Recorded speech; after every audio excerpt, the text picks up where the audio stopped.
Hansen Nichols, pumanaw na? Pumanaw na ang isang Pinoy Dream Academy dreamer noon na si Hansen Nichols.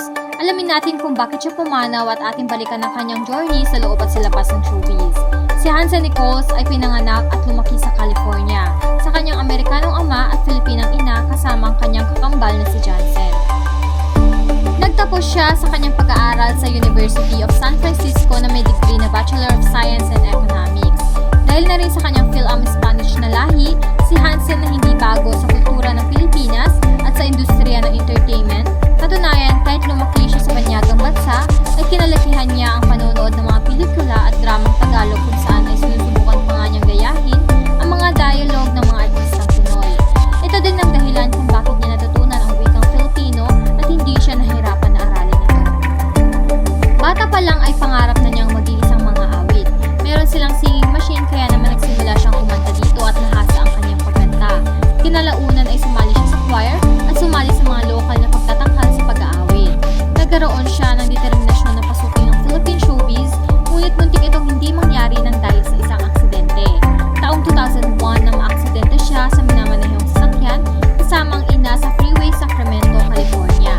Bagamat nakaligtas sila sa pinsala, sa kasamang palad ay isa pang pagsubok ang kanyang hinaharap.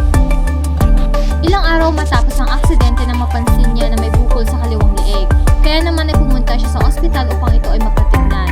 Sa huli ay nalaman niya na diagnose siya na may papillary carcinoma o kilala na thyroid cancer. Inabisuhan siya na sumalalim agad sa thyroidectomy kung saan kinakailangan na tanggalin ang kanyang buong thyroid gland. Dahil iniisip niya kung makakanta pa siya, ay halos hindi na sumailalim sa operasyon si Hansen. Ipinagpaliban niya muna ito upang siya ay makatanghal na mangyayari kasama ang kanyang church choir. Matapos ang operasyon ay sa kabutihang palad ay naging maayos ito at nakakapagsalita agad matapos ang operasyon na ikinagulat ang doktor dahil hindi inaasahan na makakasalita siya agad. Ayon kay Hansen, ang ma-diagnose ang cancer ang pinakamalaking hamon na kanyang nalagpasan bilang isang teenager. Pinilit niya umanong maging matatag at tinanggap ang katotohanan na mayroon siyang cancer. Matapos ang ilang treatments ay kinumpirma na ang kanyang mabuting kalusugan at buo pa rin ang kanyang boses na gusto niyang ibahagi sa iba. Naging inspirasyon ang kanyang mga pinagdaanan upang subukan ang kanyang limit at magpursige palalo sa kanyang mga pangarap. Pinili niya ang Pilipinas upang tuparin ang kanyang pangarap na pasukin ang showbiz at maging isang mga awit dito. Kaya noong 2005 ay nagpunta si Hansen sa Pilipinas upang subukan ang kanyang swerte sa larangan ng musika. Siya ay naging isa sa NCR Star Dreamers sa unang season ng reality show na ABS-CBN Pinoy Dream Academy noong 2006. Ngunit hindi siya pinalad na mapasama sa mga manapiling scholar. Ang kabiguang ito ay hindi nagpasuko sa kanya na ipagpatuloy ang karera sa musika dito sa Pilipinas. Noong 2007 ay naging miyembro siya ng boy band ng Sunday musical variety show ng GMA na SOP, ang Take 5. Tulad ng paglaban niya sa cancer ay hindi siya sumuko na tuparin ang kanyang pangarap at alam niya na may tamang panahon sa kanyang pangarap at ang kailangan niya ay maging mapagpasensya. Kaya naman noong 2008 sumali ulit siya sa pangalawang season ng Pinoy Dream Academy. Si Hansen ay ang tinawag bilang isa sa mga scholar para sa nasabing season kung saan siya ay binansagang the cancer survivor mula sa Taguig City. Sa pagtatapos ng season ay nanguna si Hansen bilang ikapito na scholar. Hindi naman sungkit ang panalo, naging bukas naman ang kompetisyon sa pagbukas ng maraming oportunidad para sa career ni Hansen na nabigyan siya ng oportunidad sa larangan ng pag-arte. Noong naman 2010 ay napatuod siya sa ilang programa sa TV tulad ng GMA drama na Langit sa Piling Mo at Precious Heart Romance present Midnight Phantom. Napanood din siya sa Sayaw sa Apoy episode ng Star Confession sa TV noong 2011 at isang episode ng Maalala Mo Kaya. Lumabas din siya sa mga magazines at fashion events bilang modelo ng ilang billboards at nagkaroon din ng maraming hosting jobs. Gayunpaman ay di pa rin mawawala sa kanyang pagmamahal ang pag-aawit. Ang kanyang singing career, nagkaroon siya ng pagtatanghal sa iba't ibang bahagi ng bansa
nito ay binunyag niya sa pangalawang pagkakataon na siya ay na-diagnose ng stage 4 cancer at ang marinig itong muli ay hindi madali.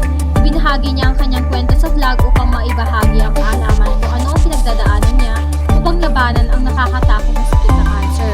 Ay sa kanya hindi ito madaling laban dahil apektado ang kanyang physical at mental. Ngunit umaasa siya na malalagpasan niya muli at mai-inspire ang mga tao sa kanyang determinasyon sa paglaban at pagsubok na ito. Dokumentado ni Hansen ang kanyang paglalakbay sa paglaban niya sa sakit sa kanyang YouTube channel. Ang huling entry ay pinalabas noong December 30, 2023 kung saan ibinahagi niya na unpredictable at tricky ang buhay ng isang lumalaban sa cancer. Sa loob ng ilang buwan sa kanyang pakikipaglaban sa cancer ay tuluyan na ngang bumigay si Hansen. Pumanaw siya noong January 12, 2024 sa San Francisco, California. Ang kanyang pamamaalam ay labis na pinagluksaan ng kanyang mga mahal sa buhay kabilang ang mga kasamahan niya sa industriya.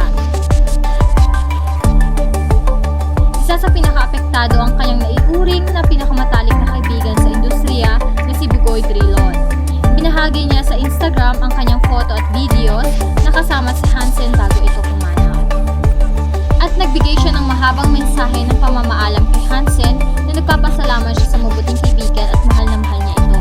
Nag-post din ng pamamaalam si Lizelle Garcia, Charis de Guzman, Arnie Lozada at ilan pang celebrities ang nag-abot ng pakikiramay katulad ni Mark Bautista, Eric Santos, Chris Lawrence, Jed Madela, Marlo Mortel, Garly Valenciano, Glock 9, Arnel Pineda at Donita Rose. Rest in peace, Hansen Nichols. At huwag kalimutan na mag-like at subscribe upang updated kayo sa mga latest trending na balita. Thank you for watching!